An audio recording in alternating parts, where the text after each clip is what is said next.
Doesn't it seem strange that the more you improve yourself, the fewer people stay around? Seneca once said, "Associate with people who are likely to improve you." Walking alone is not a curse, it's a filter.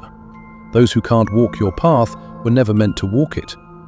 At first glance, it might feel like something is missing.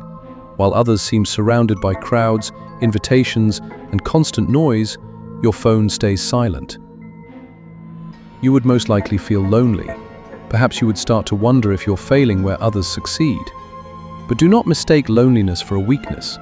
It is one of the purest forms of strength. A strength built in silence.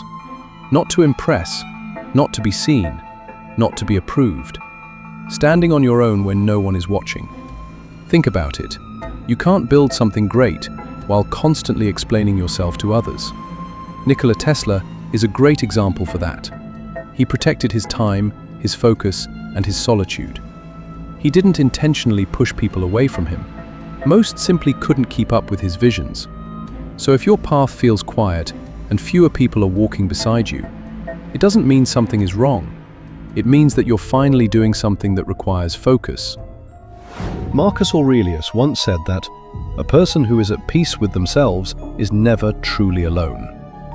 Epictetus reminded his students to guard their circle carefully because the wrong company corrupts character faster than you realize.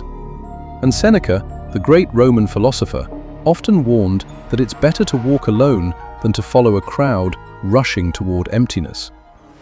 One of history's brightest minds finds strength in solitude. Then perhaps your quiet path is not a flaw, but a reflection of your depth. There are 4 powerful insights that reveal what the lack of friends actually means and why it might be one of the clearest signs that you are building your dream life. When was the last time you tried to talk about something meaningful with people within your circle? Were they trying to understand your point or just change the subject? There are people who live for gossip or distractions, and the conversations probably feel flat.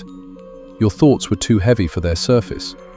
That mismatch can feel isolating, but it is actually a sign that you are not meant to live on the surface.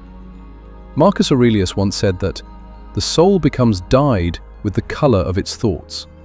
If your thoughts are rich, reflective, and intentional, then shallow people could never fill you up. Many people connect quickly because their relationships demand nothing more of them than just laughter, entertainment, and convenience.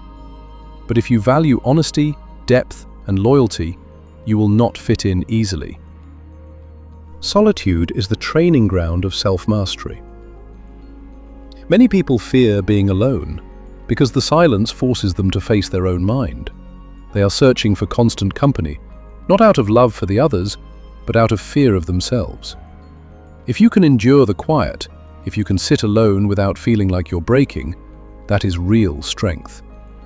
Epictetus once told his students, "If you want to improve, be content to be thought foolish and stupid." In other words, the path of growth often looks strange to others. When you choose real connections instead of empty company, some may call you strange or even antisocial. But in reality, you are knowing your worth. You are building the skill of maintaining your peace within. Imagine 2 different scenarios. Person 1 needs constant chatter to feel all right. Person 2 can stand in silence and feel complete.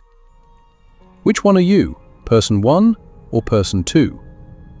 Solitude is not punishment, because quality outweighs quantity every time.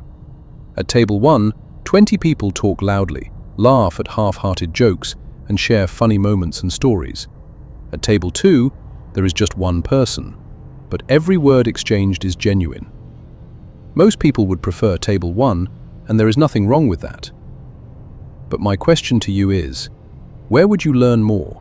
Who will give you more knowledge that will help you become a better person? Seneca once said, "Associate with people who will make a better man of you. Welcome those whom you can make better."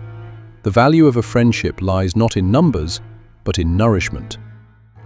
A single loyal companion can bring more light than 100 acquaintances. So if your life looks quiet right now, if your contacts list is short, don't see that as emptiness. See it as filtration.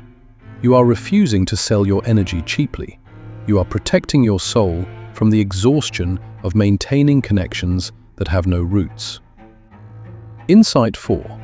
The right people appear in the right season. Nature teaches us patience. Flowers don't bloom in winter. Fruit doesn't ripen in a day. Yet we expect friendships to appear instantly, as if the right people should arrive on demand. The Stoics warned us against this illusion. You cannot control who enters or leaves your life. You cannot force others to understand you, value you, or stay with you. But you can remain authentic. You can keep your values clear, and when you do, those values act like a beacon. Slowly but surely, people who share your depth will be drawn to your light. Think of it this way. If you always dim your brightness just to fit in, the people who could truly value you may never even see you. But if you stand firm, even in solitude, you make it possible for the right eyes to notice, the right hearts to connect, and the right friendships to form. So what does the lack of friends really indicate? It indicates that you have standards, that you are unwilling to waste time on hollow connections, that you would rather walk alone than follow a crowd running in the wrong direction. This isn't weakness, it is strength. It is proof that you know the value of your own company.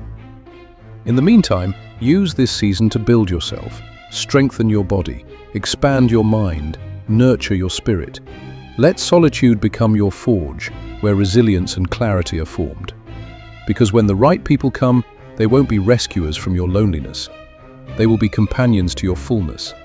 They will not demand that you shrink or compromise your values.